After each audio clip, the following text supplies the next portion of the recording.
Assalamualaikum warahmatullahi wabarakatuh. Perkenalkan, nama saya Akmal Ibdisi Roland Saputra dari kelas SMIPA 6 nomor absen 1 dari sekolah SMA 1 Bojonegoro. Kali ini saya akan menjelaskan tentang narkotika. Narkotika adalah zat atau obat baik yang bersifat alamiah, sintetis maupun semi-sintetis yang menimbulkan efek penurunan kesadaran, halusinasi, serta daya rangsang. Sementara menurut UU Narkotika Pasal 1 Ayat 1 menyatakan bahwa narkotika merupakan zat buatan ataupun yang berasal dari tanaman yang memberikan efek halusinasi, menurunnya kesadaran, serta menyebabkan kecanduan. Obat-obatan tersebut dapat menimbulkan kecanduan jika pemakaiannya berlebihan. Pemanfaatan dari zat-zat itu adalah sebagai obat penghilang nyeri serta memberikan ketenangan. Penyalahgunaannya bisa terkena sanksi hukum.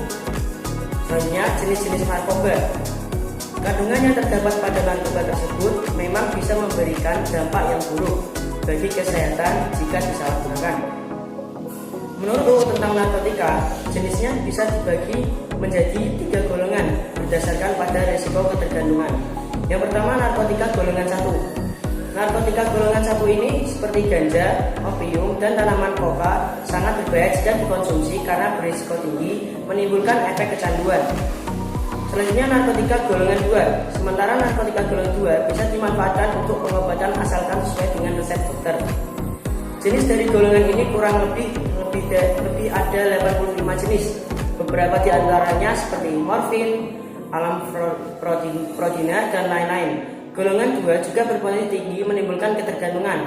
Selanjutnya, narkotika golongan 3, dan yang terakhir narkotika golongan 3 memiliki resiko ketergantungan yang cukup ringan dan banyak dimanfaatkan untuk pengobatan serta terapi. Seperti yang sudah disebutkan di atas, ada beberapa jenis narkoba yang bisa didapatkan secara alami, namun ada juga yang dibuat melalui proses kimia.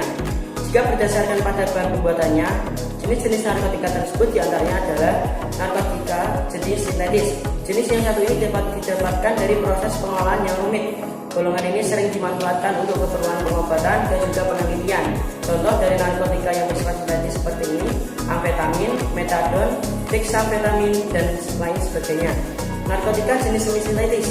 Pengolahan menggunakan bahan utama berupa narkotika alami yang kemudian diisolasi dengan cara diekstraksi atau memakai proses lainnya. Contohnya adalah morfin, heroin, kodein, dan lain-lain. Narkotika jenis alami ganja dan koka menjadi contoh dari narkotika yang bersifat alami dan langsung bisa digunakan melalui proses sederhana. Karena kandungannya yang masih kuat, zat tersebut tidak diperbolehkan untuk dijadikan obat. Bahaya narkoba ini sangat tinggi dan bisa menyebabkan dampak buruk bagi kesehatan jika disalahgunakan. Salah satu akibat fatalnya adalah yang pertama, kematian. Bahaya dan dampak narkoba pada hidup dan kesehatan. Peredaran dan dampak narkoba saat ini sudah sangat meresahkan. Mudahnya mendapat bahan berbahaya tersebut membuat penggunaannya semakin meningkat.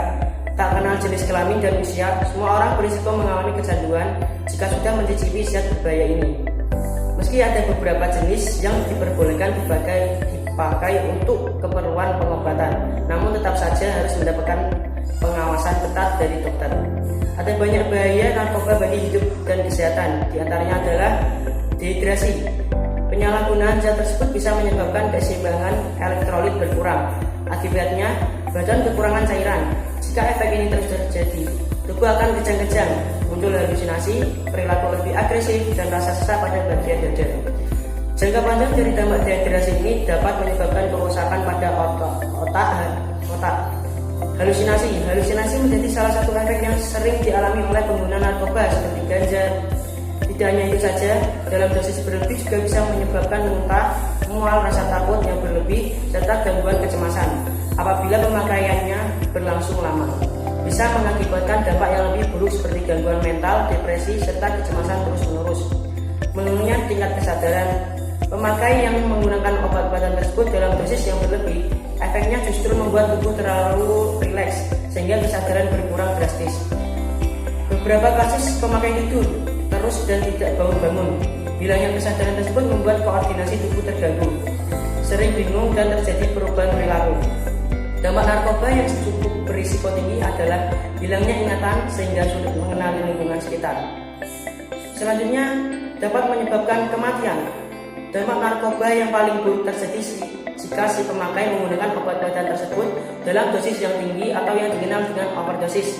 Pemakaian sabu-sabu, opium, dan kokain bisa menyebabkan tubuh kejang-kejang dan jika dibiarkan dapat menimbulkan kematian.